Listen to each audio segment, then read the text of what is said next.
What's up, everybody? How's it going today? It's Carpo. It's a Friday, May 31st, 2019, for what it's worth.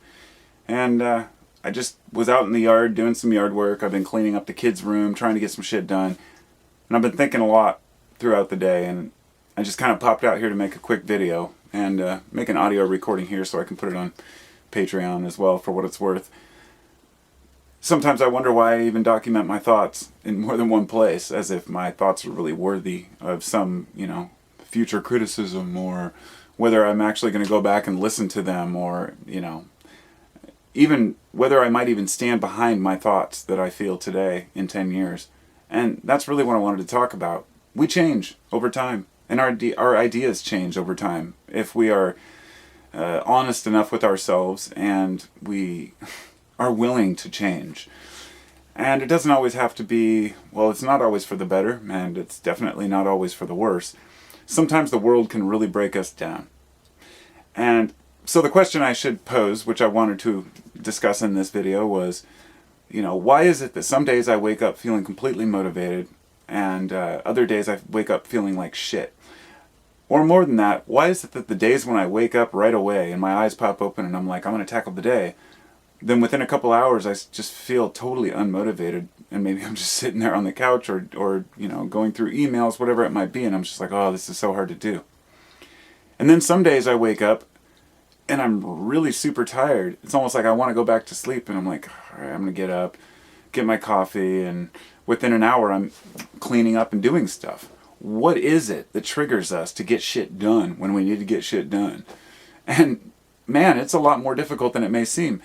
This question comes up all the time to me. People ask me, does Kratom motivate, or why doesn't Kratom motivate me anymore? I get this question constantly. And you say, when I first started taking Kratom, it really helped me out. It helped me to motivate and get things done. And now I'm lazy, and it's not having the same effect. And it's like I said the other day in a video, amphetamines are the same way. You've got people who might take a low dose of amphetamines and, get motivated, clean out their drawers, or other people who take a high dose and just sit around on their couch.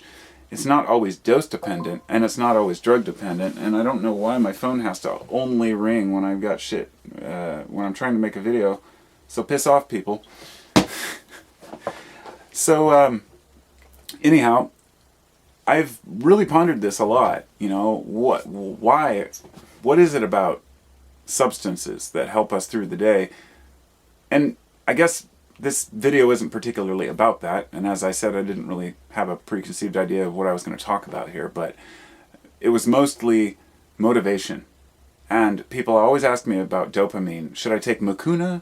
Mucuna pruriens has, 5% l-dopa, and I used to sell the standardized 25% Mucuna. That might sound like Greek to people who don't know the herb, but Mucuna pruriens is a bean that contains about 5% l-dopa. L-dopa is a precursor to dopamine, and dopamine helps with motivation, but it also helps, it's much more complicated than just saying, oh, well, I'll take dopamine and I'm motivated. It doesn't work that way. You have to take the precursor to get across the blood-brain barrier, but we still don't really understand how it works. Dopamine doesn't just trigger us to be motivated. It motivates us to get the hell out of the way. It's part of the negative association as well. And so I don't want to get too into the technicalities or pretend that I know with my pop science here. But I have the same questions as a lot of the people who ask me. Why can't I just feel fucking normal in what I consider normal?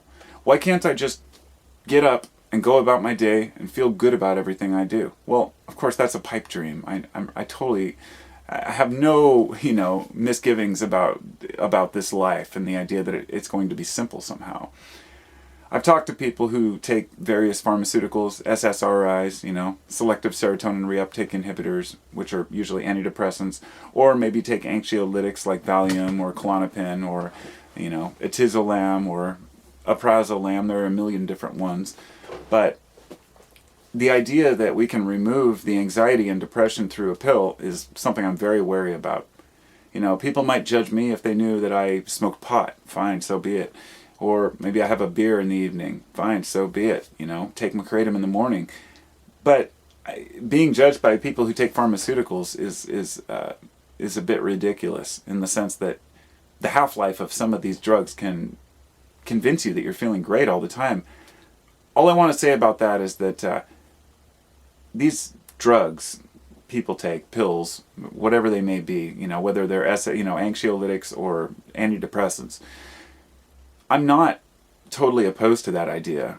I'm super anti-pharma, but I'm not anti-people taking pharmaceuticals, because you can use those as a catalyst to help get yourself back on track. And I only know this through my own experience with Valium. When I was younger, I was a little bit stressed out, and I remember my mom gave me a Valium. I wasn't young. I think I was in my mid-20s or something, but she said, "Have you ever tried Valium?" And she gave me one. The next day, I was so motivated, I got a whole bunch of things done that I wanted to get done. It wasn't necessarily the day I took it. It was the next day. And over the years, this repeated whenever I would take one. And for a period of time, I got them, through the black market from some friend. And I was taking them for maybe a month at a time, and then I would quit. And I never went through withdrawals or went too far. I'm really cautious about the substances I take, and I'm respectful to them. I don't abuse drugs. But I have no problem with taking them in order to kind of alter the current reality. It's almost like a novelty that helps us to shift gears, if you will. So it's just like having a cup of coffee in the morning. You could get through your day without that coffee, but it helps to kind of boost you into that place you want to be, that mindset. And the one thing about these, drugs like caffeine, kratom, cannabis, any of these, is they have diminishing returns. Whatever you're trying to achieve, if you take too much, you might have a reverse effect. And only in recent years have I found this with cannabis and with coffee. And since coffee is in the Rubiaceae family, the same as kratom, sometimes when I take kratom, I might have kind of an opposite effect of what I'm trying to achieve. And it all comes down to everything is dose dependent. And I realize I've gotten off on a tangent about drugs here, but because that's when people aren't feeling completely themselves, or what they deem to be themselves, when we're not feeling like we're as motivated or as happy as we want to be, we start beating ourselves up. We start being self-critical. We start feeling shitty about who we are. And I've had this experience. And I say, damn it, dude, you know who you are. You know you're a good person. Look at the things you have done, I'm like, you're just wasting time making a YouTube video. I'm like, but wait a minute, somebody said that helped them. It's like, so what? That's self-congratulatory, pat yourself on the back. So fucking what? You need to be more productive. And then I think, okay, I'll do this. And I think, what the fuck is production? And that's where it all comes to a head. What is progress? And what are we progressing towards? So in other words, if you have some extra time, you might feel like you're wasting it if you're not doing something productive. But the question is, what is production? And what are we working towards? Whether it's just cleaning the house, or fixing something that's wrong with your car, or whatever it may be. And these are things that, think of it like this. We have to keep up with our own lives. If we don't keep up with our lives, then things start to build and build and build. And I am the king of procrastination. When I have 1,000 things I need to do, instead I'll be out there writing a blog, or, making a YouTube video, or doing something, cleaning something, organizing something completely separate from what I need to do. Or even worse yet, making art. Oh my God, making art, such a waste of time. I have a really hard time justifying not being productive. But I'm pretty consistent with that lack of justification, because I'm not always productive. But when I step back and ask what is production, I think, wait a minute. What is it that me as a human is supposed to be motivated to do? So let's step back in time a little bit. Our ancestors. Let's go back 1,000 years, 5,000 years, 10,000 years. No, let's go back 150,000 years. What motivated our ancestors? And at that time, they still had tools. Humans were working with tools and sharpening knives and living in caves, probably building small shelters. We'll never know exactly the mentality. But we now know that, likely that the Neanderthals had even a higher capacity for intelligence than, Homo sapiens at one time. And that they were building, and making tools 200,000 years ago. So step back into their shoes and say, did they ever feel like they weren't being productive enough? And that might sound like a horrible comparison, because like, that's then, this is now. But this is now doesn't mean that our genetics and our brains have changed, you know. Just because people want to be civilized and have, you know, and discover scientific principles and wear nice clothes and speak languages doesn't mean that we can just change who we are overnight.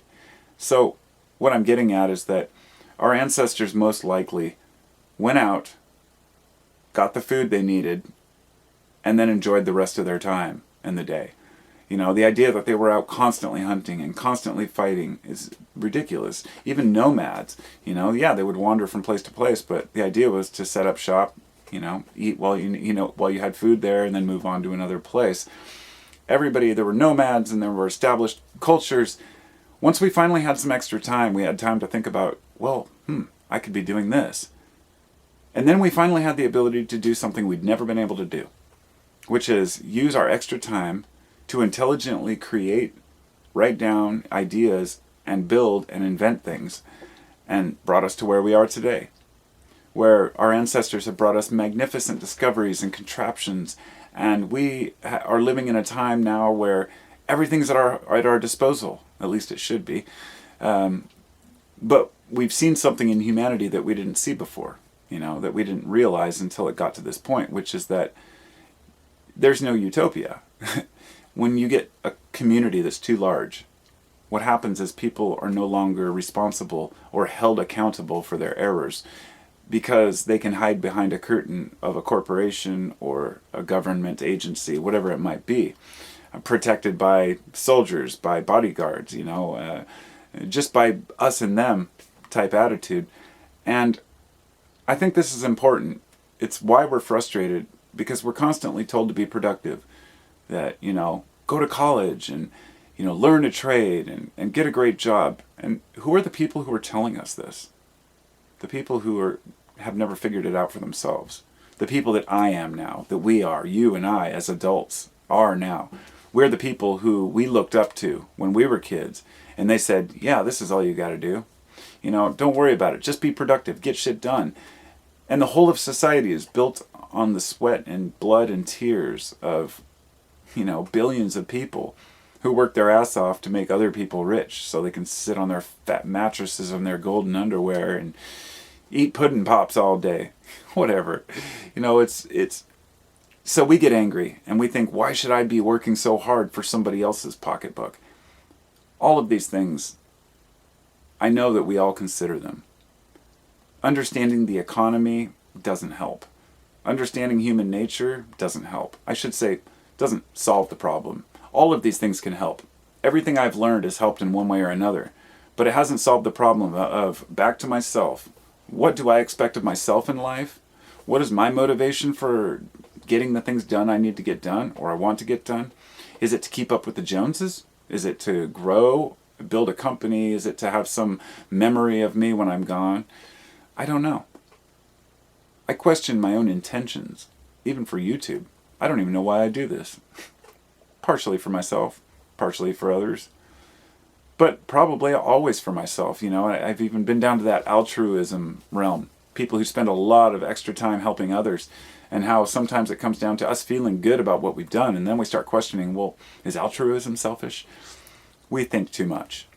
That's my point. We think too much and forget to just live and just exist. Just be. We feel guilty for just sitting and thinking. Man, there are millions of mindless hours spent every day by Americans and every other, you know, Western nation or, you know, advanced culture that has televisions where we can just sit around on our computers or TVs all day, or, you know, click on the next crazy article and say, oh man, I've got to do this. I've got to be like this guy. They're so busy. They're getting this done. And you find that the busy person ends up being sometimes the most miserable. That the best thing we can train ourselves isn't to necessarily work harder, but as they have always said, work smarter. Get things done properly and be content with what we have. Existence comes and goes.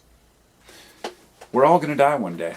Nobody wants to talk about that, but as long as you keep that in the back of your mind, It will create a type of stoic, I guess, accepting mentality, which I think we all need. Life is a confusing mess of patterns, and we don't know exactly what we're supposed to be doing. So if you're the person like me who tends to feel guilty about not working hard enough, you want to work harder, you want to do more, and you get confused about it, what you should be doing. Should I be busting, my ass all day to start this great business so I can make millions of dollars? But what if I don't want to do that? And I'm tied up. I just don't know. And so that's why I share things like this, because I'm confused about who I am and what I want to be. I know who I am, I guess, the who I want to be, the person I want to be, and I'm grateful for the things I have, the family I have, friends, relationships, and maybe that's where I want to leave this. Just say, for anyone who's facing any of this confusion, herbs will help sometimes, sometimes not. Drugs will help sometimes, sometimes not. Mindset, the alchemy behind it, the transmutation of ideas is really the most crucial component. Absolutely, hands down.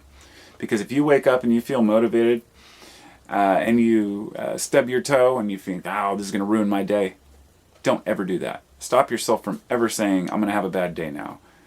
And you can improve your own mindset, which will improve your days. And a lot of these people will say, it's all in the mind, it's all in the mind.